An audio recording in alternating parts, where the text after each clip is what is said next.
Hey, good morning everyone. How's it going? So what am I working on now? I got a 2017 Jeep Wrangler, and the customer needs rear brakes. He brought in his own brakes for us to do it. Not a big deal. We know this customer very well. So they asked if we could do it for him. Sure, not a problem. So he's never had brakes in the back before, or at least rotors. How do I know that? Let me show you. So here is the vehicle, 2017. And if I'm not mistaken, this color is called Rhino. It's not gray, it's actually called Rhino. It's got like a blue tinge to it. You may not see it in the video. I used to own one just like this. So I liked it, then I didn't like it, if you know what I mean. If you don't know what I mean, go drive a Jeep Wrangler for a long period of time and you'll understand.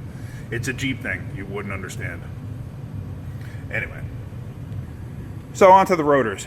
See these clips here? These retaining clips? These are only for assembly purposes when they're putting a vehicle together or putting a rear end together or whatever, and they put the rotors on. This just holds the rotors in place. You don't need to put them back on.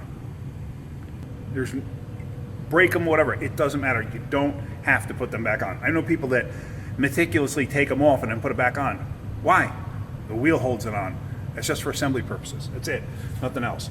So let me quickly show you here how to do rear brakes. It's pretty simple on this vehicle. I'm going to put you up in my tripod here, and you can watch me. All right. So let me get you set up in a position where you can actually see what I'm doing. So first things first is those clips. You get those clips off, you need a handy dandy cutting plier. Just grab the clip by one of those little flutes, whatever you want to call it, right there. That's it. Just break it to take it off. You don't have to worry about putting them back on. They are garbage. When you get them off, just do that because you don't need them anymore. Okay. So now we're just going to take the rest of them off.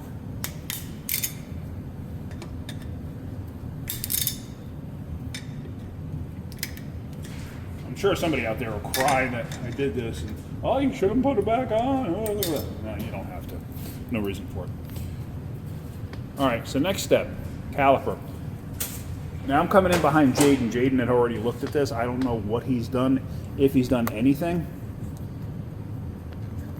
So let me just do that. I always want to make sure the piston goes back, and it looks like the piston's back a little bit. But I want to make sure the caliper slides. Don't use a screwdriver. A screwdriver is not a pry bar. Gently. I'm not going bananas on this thing, because you can break a screwdriver pretty easy if you do this. Now, what's the purpose of me doing this? Two things. I am making sure that the caliper moves. See that? I'm making sure the caliper moves, and also making sure the piston goes back. So this procedure is double fold. Now, I wouldn't be able to do this if this thing had the parking brake going through the caliper, but since it doesn't, I don't have to worry about it.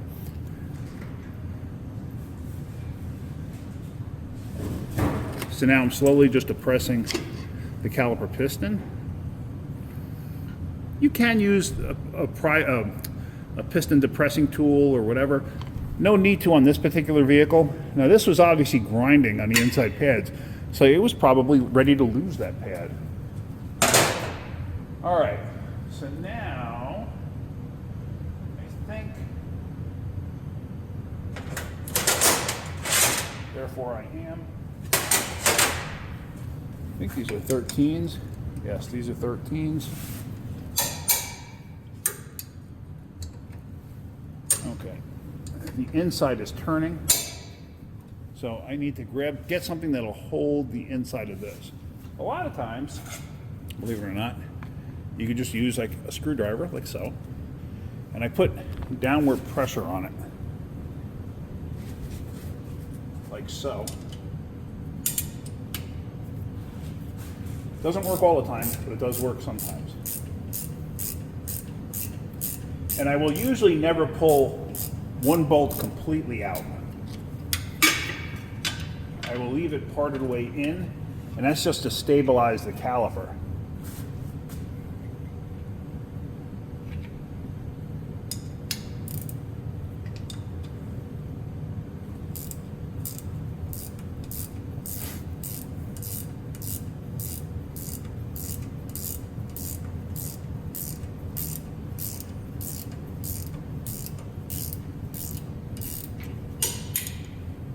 That's all.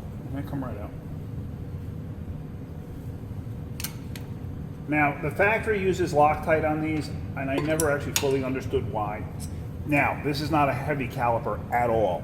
So you really shouldn't leave things hanging by the hose, but since it's not a heavy caliper, I'm not worried about it actually hurting the hose. There's barely any pressure on it. So when you saw me leave it like that, it's not gonna hurt anything for a little bit that I did that. If it was a much heavier caliper, then yeah, I'd wanna support it. So now, with that out of the way, let me turn this light on. I think that helps. And there, you can see that pad is gone. Okay. Not terrible. It must have just started grinding. It's not terrible. Not terrible.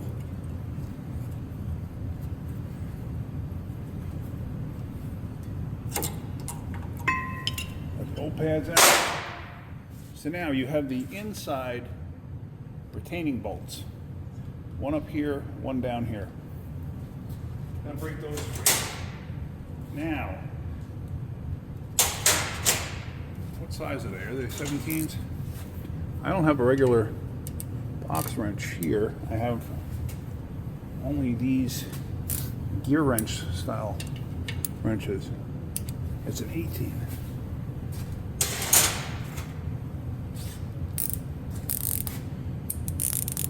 Now, I want to see how tight they are, because if they're too tight, I'm going to get a regular box end wrench. And yeah, they're pretty tight. I just leaned into it. I don't want to break my gear wrench. So let me go get a regular box wrench for that so I can break those free. All right, so luckily, because I'm all the way at the one end of the shop, Jaden had on his tool cart right next to me, he had a 18 millimeter on a half-inch breaker, half-inch ratchet. So I'm just going to use that to break these free. Just saves me from walking all the way across the shop. Break those free. And they're actually returning pretty easy.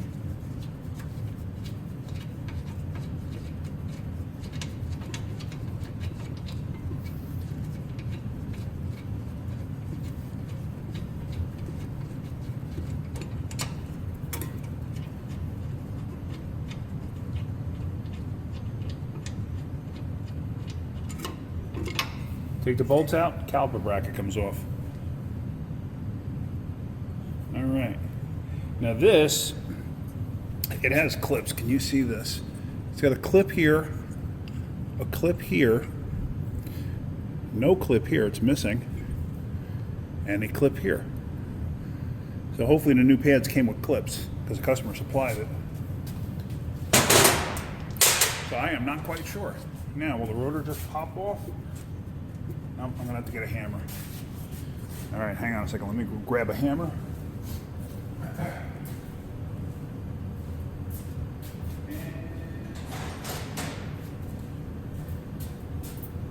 Jaden had a small hammer handy.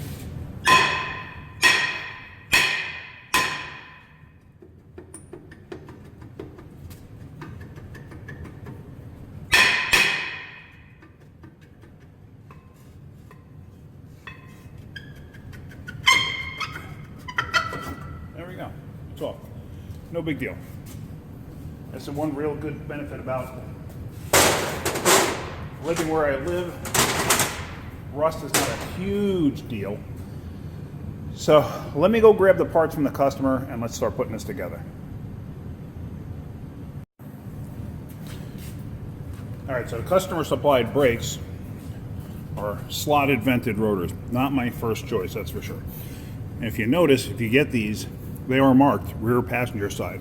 So this is the rear passenger side. I already wiped everything down with brake clean, so that goes on no problem.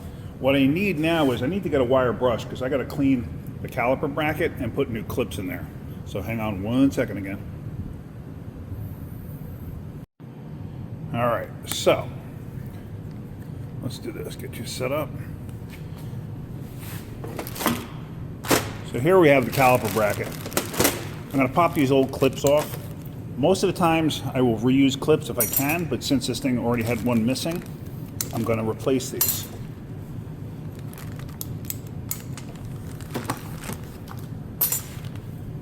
I always take a wire brush and clean the area where the clips sit. If I reused the old clips, I would do this to the clips.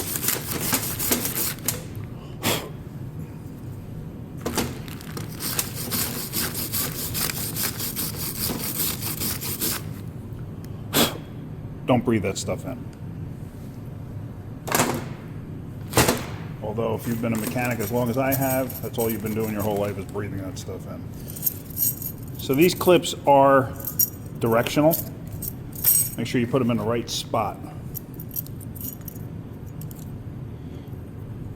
By that I mean this tab, this locking tab, goes to the outside with the larger ramp. See that? The larger ramp where my index finger is goes towards the back. So this one would go here. And you're going to take it, you're going to install it just like that. And this is this one. See, now if I tried to install this, let's say here, obviously I can't, because that piece would stick to the inside. That would actually contact the rotor. So there you go, get it in place.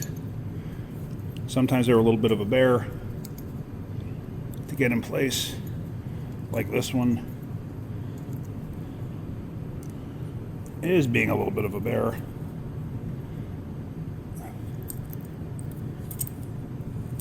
Sometimes you got to bend that tab just slightly to get them to fit. And then you're going to make sure that they are fully seated like that. See that? Fully seated like that.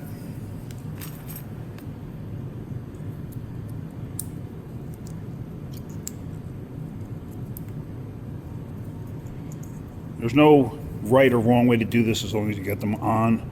Sometimes it's easier going one way than the other. Sometimes it's a bear no matter what you try. And these things can cut your fingers pretty easily. They can be like little razor blades. So just keep that in mind.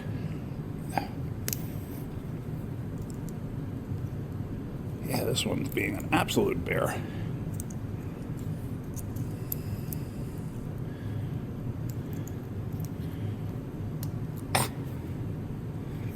Wow, this one is just not cooperating.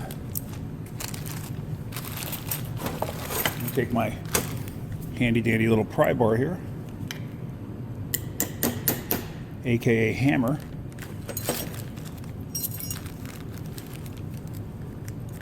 Oh, this one is fighting me to no end. I think it's because you're watching me. I think that's the whole reason. Come on, bugger, get on there. There we go. So sometimes it's just a matter of forcing it in place. And it's the wrong one. That's the wrong one. That's the right one.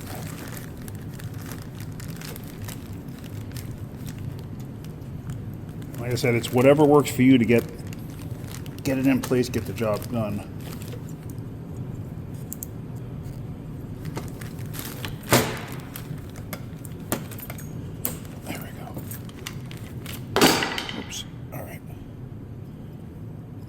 All that's in place. Alrighty, well that's good. I don't think they gave me any kind of a lube in this. Oh, they did. Power stop. To stop with power. Okay.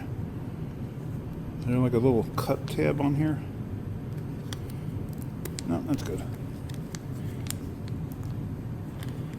May as well use the stuff they give me instead of use my own stuff, right?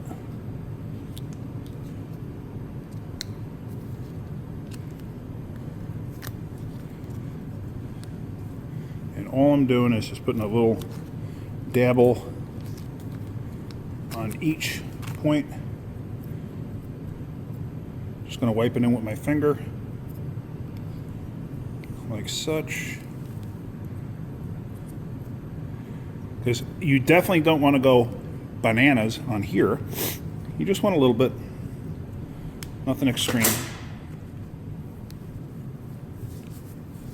All right, so now we can install said part. What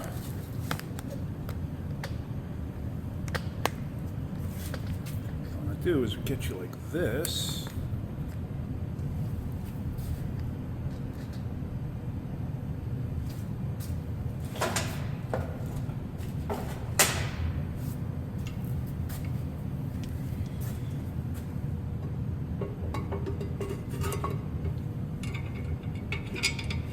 Try to keep your contact of the area that has grease on it, these areas. Try to keep that point of contact from just absolutely smushing up against the rotor, because you don't want to get the grease on the rotor. I mean, getting a touch on there is not going to hurt nothing. I know some people get like overly paranoid about it and think, oh my god, I got a touch of grease on there. No, my car's never going to stop. I'm going to lose control. And they go to the worst case scenario. I wouldn't go that crazy worrying about it. If you get like a glob on there, then you already had too much on the caliper bracket to begin with.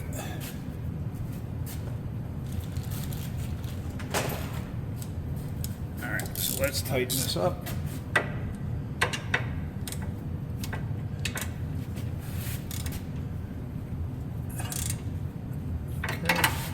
It's good and tight. Although this isn't Daimler Chrysler anymore, good and tight doesn't count. That's only the torque spec for German cars. But good and tight again. Alright, so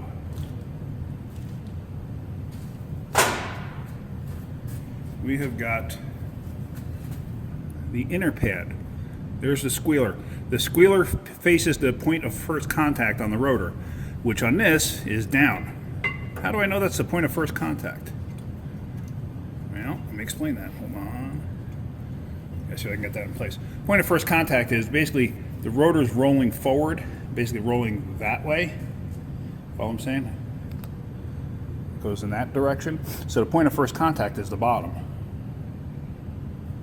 So you want to put this pad in so it's contacting at the bottom, that squealer or whatever you want to call it. If I can even get these pads to fit.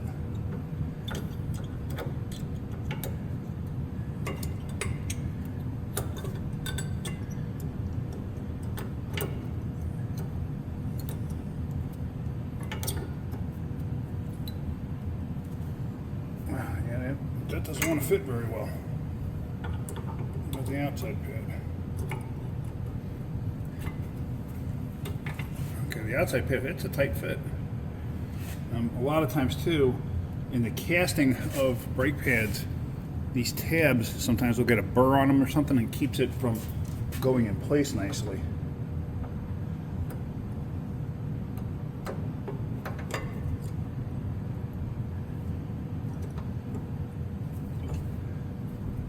And then also, a lot of times you got to try to get it to go in square, which isn't always reality.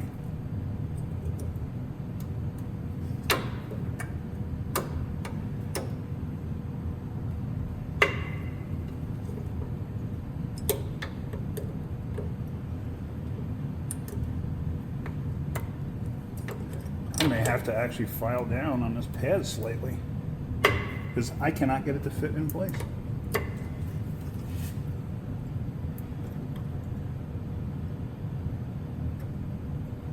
I can get each individual end to fit in where it needs to. Oh, there it goes. Okay. All right, so it fit in. So now we could throw the actual caliper back on.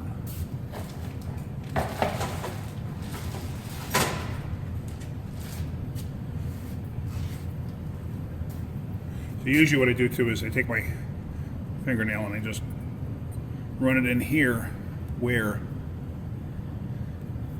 the darn, I can't think of what it's called, the Loctite is, and just clean out any loose debris that may be stuck in there.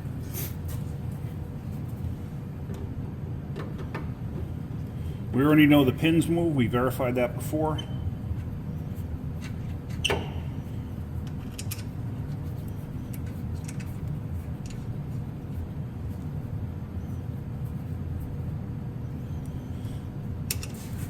So now we get those caught. All right. Now let's tighten those boogers up.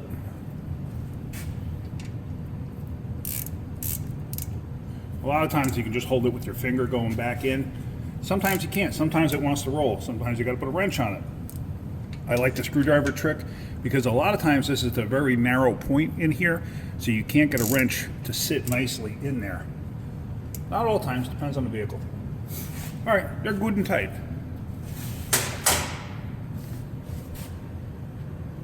So, looks good. All right, so basically I'm going to do the other side. I'm not going to show you that because it's the same exact thing as this side, just on the other side. All right, let's get that done, and then let's wrap up this video. All right, so all is said and done with those brakes. I'm not going to go any further. I'm actually not even going to road test this. Jaden was working on this, changing the oil cooler. He's not here today. We're supposed to get a snowstorm. I have another video where I'm working on a old F-350, and I was going to work on that today, but this is more of a priority to go first thing after the snow is done. But I figured, let me get the brakes done. We had the parts here. He was working on the oil cooler. At least that's out of the equation. So, but what's the first thing you do when you're done doing brakes? The first thing you do when you're done, before you go on a road test or anything, pump the brakes.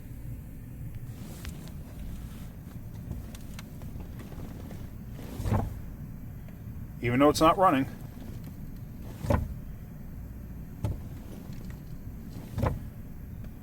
Because you want to set the pads in place. And the reason for that is because now I did the brakes. I put the wheels back on it and everything else. Since Jaden didn't do the brakes, he may not anticipate that the pedal could go to the floor because you have to push the piston out. So with him getting in it, he may start it up, stick it in reverse, start backing up, hit the brakes, and it goes to the floor, and he wind up hitting something. So that's why you definitely want to pump up the brakes. For yourself, too, pump up the brakes. First thing, always make sure you got a brake pedal before you start the vehicle. I've seen way too many accidents happen over the years. I saw a guy one time do brakes on a Caravan in the shop at the dealer, and we had lifts opposing each other. So we had like a runway down the middle, and you could go down the runway and you pull to the left or pull to the right to get on a lift. One guy did brakes. The guy across from him on the opposite side, he was working on the engine of whatever it was, maybe another Caravan. Because the guy who did the brakes, he did it on a Caravan. He goes to back up, he puts it in reverse, starts backing up, had never pumped the brakes up, and was like, oh no, and then of course he starts hitting the brakes, and of course the pedal's slow to come back up because of the vacuum, and he didn't have time to hit the brakes fast enough, so he winds up hitting the car. Luckily, the guy that was working on it had the car up in the air slightly, so the lift arms were underneath the car. He hit that car, and it knocked it into the lift arms, and the lift arms stopped it because he was bending over underneath the hood, and he got thrown back into his toolbox. Had that car been on the ground, it could have crushed him in between, the vehicle and the toolbox. So he was kind of lucky in that manner. So it's always something to just keep in mind. Safety first. Pump up the brakes as soon as you get in the car, because you never know. Like, what happens if I wasn't coming in tomorrow? Let's just say something happens and I can't be here in the morning, and maybe I forget to tell Jaden or whatever. So he could get in it, never pump up the brakes, never even think about it. So, and this isn't a push start, this has a key. So usually with a push start nowadays, people will hit the brakes and realize, oh, hey, the pedal is going to the floor. So, but this thing is actually a 6-speed manual. So anyway, that's it. I'm rambling as usual. All right, that's it. I'm getting ready to go home because we're getting snow heading this way, and I don't want to get stuck in snow because I have an hour drive. All right, guys, hopefully you got something out of that video. If you did, hit that like button. If you could, please subscribe. Have a great day. Keep wrenching.